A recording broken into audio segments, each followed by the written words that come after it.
90 రోజుల కోర్సు పూర్తి చేస్తే చాలు 100% ప్లేస్మెంట్ సపోర్ట్ తో సాఫ్ట్వేర్ జాబ్ మీ సొంతం. వెంటనే కోడ్ జ్ఞాన్ డెస్టినేషన్ ని సంప్రదించండి. తెలుగు రాష్ట్రాల్లో అతిపెద్ద లిఫ్ట్ మ్యానుఫ్యాక్చరర్ లిఫ్ట్స్ ట్రై.com డీలర్షిప్ కూడా ఇవ్వబడును.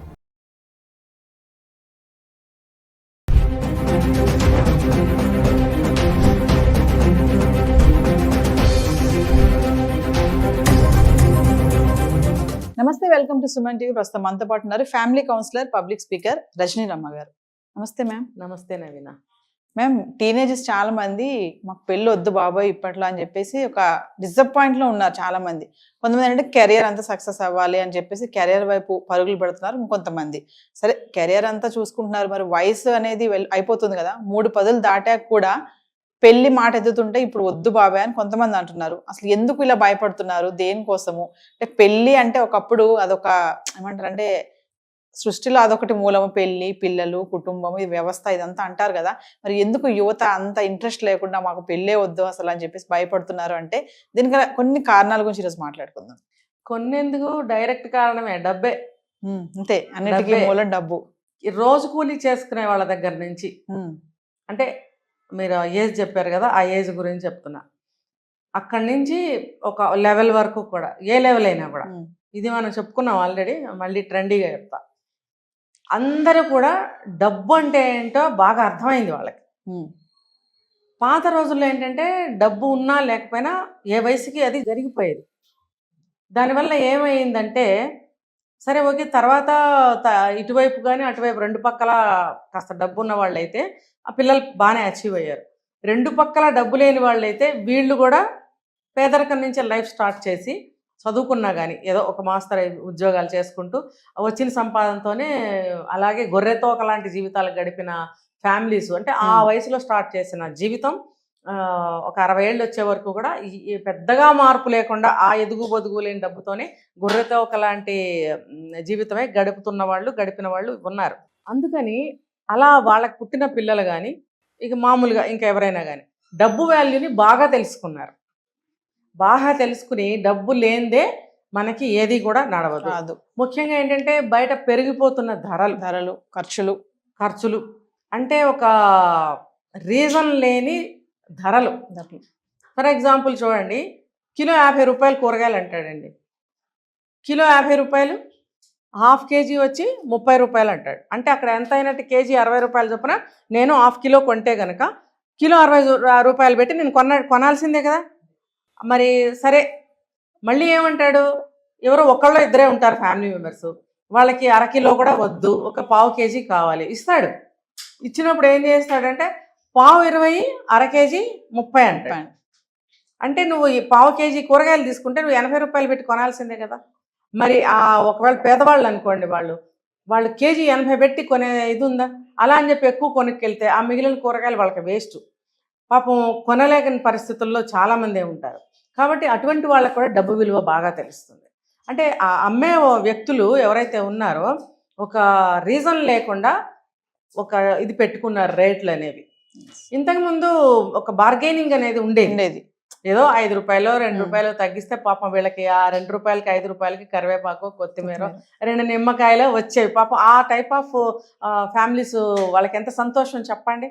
వాళ్ళకి 5 రూపాయలు అంటే చాలా కష్టమైన స్థితిలో ఉన్న వాళ్ళు చాలామంది ఉంటారు.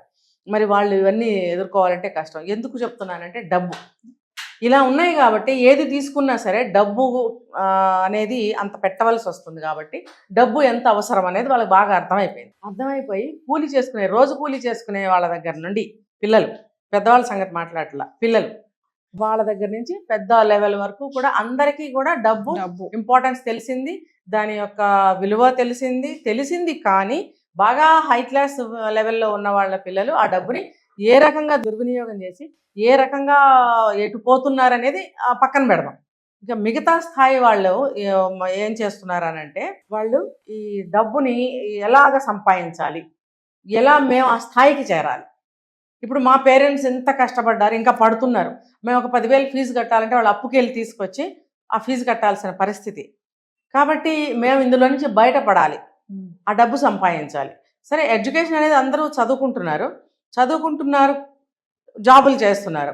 చేసినా కూడా మనం ఆ డబ్బుని ఎలా దాయాలి, ఎలా ఇంకా ఆ లెవెల్కి వెళ్ళాలి అనే ఆలోచనతోటి చదివి ఉద్యోగాల్లో జాయిన్ అవుతున్నారు. ఆ డబ్బుని జాగ్రత్తగా దాచిపెట్టుకుని అచీవ్ అయిన వాళ్ళు ఉన్నారు.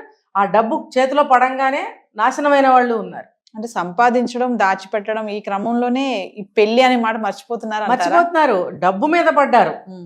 ఏమవుతుందంటే డబ్బు బాగా సంపాదించాలి, ఒక ఒక ఇల్లు కొనుక్కోవాలి, ఒక కారు కొనుక్కోవాలి, శబాష్ అనిపించుకోవాలి, అప్పుడు నేను పెళ్లి చేసుకుంటాను అని అనుకుంటున్నారు ఇప్పుడు చాలామంది. ఇంకో ఒక రీజన్ ఇది. రెండో రీజన్ ఏంటంటే పెళ్లి చేసుకుంటే అమ్మాయి అయినా అబ్బాయి అయినా ఇప్పుడు ప్రస్తుతం బయట పరిస్థితులు బాగోలేదు, డైవోర్స్లు అయిపోతున్నాయి, అక్రమ సంబంధాలు, అనుమానాలు, తర్వాత అడ్జస్ట్మెంట్ లేక ఫ్యామిలీ పట్ల ఒక రెస్పాన్సిబిలిటీ లేకపోవడము, మరి అడ్జస్ట్మెంట్ లేకపోవడము, క్షమాగుణం లేకపోవడం, రీజనింగ్స్ తీసుకుంటే ఒక్క రీజన్ కాదండి, అనేక రీజన్స్ ఉన్నాయి. ఇవన్నీ ఫేస్ చేయాలి పెళ్ళి అయితే. కాబట్టి అబ్బాయిలు భయపడుతున్నారు, అమ్మాయిలు భయపడుతున్నారు. ఇవి సాధ్యమైనంత వరకు పోస్ట్ పోన్ చేద్దాం. ఎప్పుడొకప్పుడు తప్పదు, ఇంట్లో గొడవ చేస్తుంటారు కదా పెళ్లి చేసుకోమని. చేసుకుంటానమ్మా నేను కొంచెం అచీవ్ అవ్వని. ఎందుకంటే ఒకటి డబ్బు దాచిపెట్టుకుని ఒక లెవెల్కి వెళ్ళాలి. అట్ ద సేమ్ టైము ఇప్పటి నుంచే పెళ్లి చేసుకుని మొగుడుతోనో పెళ్ళంతో మేము ఎందుకు బాధలు పడాలి, మాకు ఒక మెచ్యూరిటీ రాని అనేది ఒకటి. ఇంకా తర్వాత చెప్పుకోవాలంటే అనేక రీజనింగ్స్ ఉన్నాయి. ఇంకోటి ఏంటంటే ఈ అనుమానాలను చెప్పాను కదా, అక్రమ సంబంధాలు. ఒకవేళ అలాంటివి ఏమన్నా వస్తే ఎలా ఎదుర్కోవాలో అర్థం కాని పరిస్థితి. కాబట్టి ఈ స్వేచ్ఛను కోల్పోతున్నాము. తర్వాత అజమాయిషీలు, ఒకళ్ళ మీద ఒకళ్ళకి అజమాయిషీలు. మేము ఒకళ్ళ అజమాయిషీలు ఎందుకు ఉండాలి, మేము ఇండిపెండెంట్గా ఉండాలి అని అబ్బాయిలేమో అమ్మో పెళ్ళాం వస్తే మమ్మల్ని మేము బానిసలు అయిపోతామని వాళ్ళ భయం. ఈ సందర్భంగా నేను ఇంకొక మాట చెప్తాను. ఇటువంటి పరిస్థితుల్లో ఒక మిడిల్ ఏజ్ వాళ్ళు కానీ ఇంకా పెద్దవాళ్ళు కానీ స్త్రీలు ఏమనుకుంటున్నారంటే అయితే చేసుకుంటారులే పిల్లలు, ఇప్పటి నుంచే పెళ్ళి ఎందుకు, మాలాగానే పొద్దున్నే లేచిన దగ్గర నుంచి ఇదిగో కాఫీ తాగండి, భోజనానికి రండి, టిఫిన్కి రండి అని మొగుళ్ళని పిలుస్తూ కూర్చోవాలి. బానిసత్వం బ్రతుకులు వాళ్ళకి ఇప్పటి నుంచే ఎందుకులే, పెళ్లి చేసుకుంటే ఏముంది, మొగుడికి సేవలు చేస్తూ అత్తవారితో బాధలు పడుతూ ఇలా బతకాల్సిందే కదా, మన పిల్లలు కూడా ఎందుకు పడాలి బాధ, ఉండేవండి కొన్నాళ్ళు చేసుకుంటారులే పెళ్ళి, ఎప్పుడైనా చేసుకునేదిలే అని కొంతమంది తల్లులు అనుకోవడం కూడా పిల్లలకి కొంచెం సపోర్ట్గా ఉంటుంది. కొంతమంది తల్లిదండ్రులే పెళ్లి లేటుగా చేస్తున్నారు. ఇన్ని రీజనింగ్స్ వల్ల పెళ్ళిళ్ళు చేసుకోవట్లేదు. ఇంకొకటి ఏంటంటే వాళ్ళకి కొన్ని గోల్స్ ఉంటాయి, ఈ గోల్ రీచ్ అవ్వాలి, ఒక జాబ్ సెక్యూరిటీ కూడా చూసుకుంటున్నారు. ఈ పీరియడ్ వరకు మనం జాబ్ చేస్తే మనకు కన్ఫర్మేషన్ అనేది వస్తుంది జాబ్లో, కాబట్టి మనకి డోకా ఉండదు, అప్పటి వరకు పెళ్ళి వద్దు. ఇంకొక రీజన్ చెప్తాను చూడండి. ఇప్పుడు ఆ అమ్మాయిల తల్లిదండ్రులు ఏం చేస్తున్నారంటే పెళ్లి సంబంధాలు చూస్తే ఏమంటున్నారు, వాళ్ళకి అమ్మాయిలైనా సరే జీతం ఎంత, ఒక 1,00,000 రూపాయలు దాటి జీతం ఉండాలి, ఒక ఓన్ హౌస్ ఉండాలి అతనికి ఖచ్చితంగా, తర్వాత కారు ఉండాలి, తర్వాత వాళ్ళకి ఆస్తిపాస్తులు ఎన్ని ఉన్నాయి అంటే నీకు జీతం ఎంత, నీ ఆస్తిపాస్తులు ఎంత, ఈ రెండిటి మీద అమ్మాయిలు కానీ అమ్మాయిల తల్లిదండ్రులు కానీ కాన్సన్ట్రేషన్ బాగా ఉంది ఇప్పుడు. అంటే అవన్నీ ఉంటే వాళ్ళ అమ్మాయికి ఫుల్ సెక్యూరిటీ. ఒకప్పుడు ఇవన్నీ చూసేవారు కాదు కాబట్టి ఏ టైంలో ముచ్చట్లో ఆ టైంలో అయిపోయేవి. మంచిగా పెళ్ళిళ్ళు, పిల్లలు, వాళ్ళు ఎదగడము, ఒక సమాజం అనేది ఆరోగ్యకరమైన దారిలో వెళుతూ ఉండేది. ఇప్పుడు ఏమవుతుంది, ఈ లేట్ మ్యారేజ్లు చేసుకోవడం వల్ల మనం అందరికీ తెలిసిన విషయం, 20 నుంచి 30 సంవత్సరాల వరకు ఈ ప్రొడక్టివిటీ అనేది, రీప్రొడక్టివిటీ అంటే దీన్ని అంటారు కదా, పిల్లలు పుట్టే యొక్క పీరియడ్ వాళ్ళకి సక్రమంగా ఉంటుంది. ఇప్పుడు ఈ ప్రజెంట్ ఇప్పుడున్న సిచ్యువేషన్స్ ప్రకారం ఫుడ్ కానీ, వాళ్ళ ఆలోచనలు కానీ, వాళ్ళ లైఫ్ స్టైల్ కానీ లోపల సిస్టమ్ని మార్చేస్తున్నాయి. దానివల్ల 30 సంవత్సరాలు దాటితే వాళ్ళకి పీసీఓడి ప్రాబ్లమ్స్ కానీ, లేకపోతే ఇంటర్నల్ యూట్రస్ ప్రాబ్లమ్స్ కానీ, ఇర్రెగ్యులర్ పీరియడ్స్ కానీ ఏదైనా సరే జరుగుతున్నాయి వాళ్ళకి. జరగటం వల్ల 30 years దాటిన తర్వాత పిల్లలు పుట్టడం అనేది సక్రమంగా జరగటం లేదు. అది మగపిల్లలకు కూడా ఇటువంటివే వస్తున్నాయి ప్రాబ్లమ్స్. ల్యాప్టాప్ల ముందు వర్క్ చేయడము, ఆ ల్యాప్టాప్స్ని టైస్ మీద ఇక్కడ పెట్టుకుని వర్క్ చేయటం వల్ల ఈ అబ్డామినల్ ప్లేస్లో ఏదైతే రీప్రొడక్టివిటీ సిస్టమ్ ఉంటుందో దాని మీద ఎఫెక్ట్ బాగా పడుతున్నాయి ఆ రేసెస్. దానివల్ల ఏమవుతుందంటే వాళ్ళకి ఆ సిస్టమ్ బాగా దెబ్బతింటుంది లేదా వీక్ అవుతుంది. దానివల్ల కూడా సామర్థ్యాన్ని కోల్పోతున్నారు. అయితే ఐవీఎఫ్లు ఉన్నాయి, ఇంకొకటి ఉంది అంటే దాని ద్వారా పుట్టిన పిల్లల కంటే సహజ సిద్ధంగా పుట్టినటువంటి పిల్లల ఆరోగ్యం కానీ ముందు వాళ్ళకి వచ్చే సమస్యలు కానీ ఉండకుండా ఆరోగ్యంగా పుడతారనేది ఒక సర్వేలో తేలింది. కాబట్టి పిల్లలు పెళ్లి చేసుకోము ఇప్పుడు అని అనుకునేవాళ్ళు ఇవన్నీ ఆలోచించాలి. మన జీవితం బాగుండాలి, పెళ్లి చేసుకుని మనం ముందు గోల్కి రీచ్ అవుదాము, అచీవ్ అవుదాము, ఇద్దరం కష్టపడదాము, ఏ వయసులో పనులు ఆ వయసులో చేసుకుందాము అనే ఆలోచన ధోరణి మారాలి యూత్లో. మారినప్పుడు ఏమవుతుందంటే వాళ్ళ జీవితాలు బాగుంటాయి, సమాజం బాగుంటుంది, దేశం యొక్క ఆరోగ్యం కూడా బాగుంటుంది. ఎలా అంటే ఇప్పుడు జనరేషన్ గ్యాప్ అనేది కూడా రాకుండా ఉంటుంది. ఇప్పుడు 30 ఏళ్ళు 35 ఏళ్ళు వచ్చిన తర్వాత పెళ్లి చేసుకుని కూడా ఇంకో సంవత్సరం మేము ఎంజాయ్ చేయాలి, ఇంకో 2 సంవత్సరాలు ఎంజాయ్ చేయాలి అని నార్మల్గా 25 సంవత్సరాలకు పెళ్లి చేసుకునే వాళ్ళతో పోల్చుకుని 35 ఏళ్ళు వచ్చిన తర్వాత పెళ్లి చేసుకున్న వాళ్ళు కూడా అలా పోల్చుకుని కనుక ఇంకా 2 ఏళ్ళు పోస్ట్ పోన్ చేసుకుంటే వాళ్ళకి పిల్లలు పుట్టే ఛాన్సెస్ తక్కువ ఉంటున్నాయి. అమ్మాయిలకి కూడా 40 ఇయర్స్ వచ్చేటప్పటికి ఏమవుతుందంటే వాళ్ళకి మెనోపాజ్కి దగ్గర అవ్వడము, లోపల రకరకాల సమస్యలు రావడము జరుగుతుంది. పిల్లలు పుట్టే ఛాన్సెస్ చాలా అంటే చాలా తగ్గిపోతాయి. మిగిలిన పర్సంటేజ్ ఒక 20-30-40% మాత్రమే మిగులుతుంది, అది కూడా లాటరీ. అంటే మేడం ఒక్క విషయం చెప్పండి, సరైన భాగస్వామిని ఎంచుకునే టైం కూడా లేకుండా ఈ యూత్ టీనేజర్స్ ఎవరైతే ఉంటారో వాళ్ళు దేనికి ఇంపార్టెన్స్ ఇస్తున్నారు అంటే ఏం చెప్తారు? టీనేజ్ అన్నారు కాబట్టి టీనేజ్ వాళ్ళు ఇంత ముందుకు ఆలోచిస్తారని నేను అనుకోను.